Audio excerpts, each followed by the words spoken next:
সরকারি চুল করার রাগ অনেক বেশি, দেখে গেলে কিন্তু খবর আছে। আজকে একটা ক্লাস নেওয়া যাক, কি বলো? আচ্ছা, শুরু করা যাক। এদিকে কে বসো দেখে জানো, তোমার পড়াবাড়ি কেন আজকে বলো তো? স্যার আজকে আমার মন ভালো নাই sir.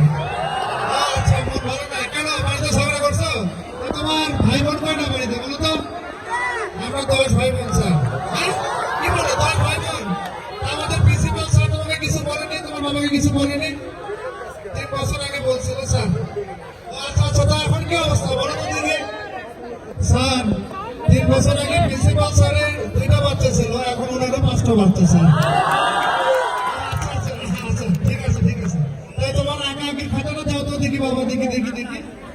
A C C C, এ মাহবুব, ইয়া আল্লাহ, এ তো মেয়েদের সেবা কাছে তুমি বাবা, আমি তো গুরু সেবার কথা বলছিলাম। আচ্ছা ঠিক আছে, মায়ের ছবিতে কাপড় সুপার তো কম কেন বাবা? সরি স্যার, আমি ওই পেন্সিলটা ভেঙে গেছিল স্যার, তো এই জন্য পুরো ছবি আঁকাতে পারিনি স্যার। আচ্ছা আচ্ছা ঠিক আছে। আচ্ছা শোনো দিকে শোনো, কাছে আসো একটু বাবা। ওই ওই ভাঙা পেন্সিলটা দিয়ে কাল আসার সময় তোমার ম্যাডামের একটা ছবি আঁকাই নেবো, হ্যাঁ? ঠিক আছে। আচ্ছা এই কালাম, তুমি তো বারবার ওয়াশরুমে যাও কে বাবা, হ্যাঁ? কি সমস্যা কি তোমার? একটা ওয়াশরুমে কেন যাও তুমি? স্যার আমার পোশাক খুব জ্বালা পড়ে স্যার। ও আচ্ছা আচ্ছা ঠিক আছে, তাহলে এক কাজ করো, কালকে ডক্টরের কাছে গিয়ে তোমার এই পোশাক পরীক্ষা করো, হ্যাঁ? টেস্ট করো না। টেস্ট হয়ে গেছে স্যার, হ্যাঁ?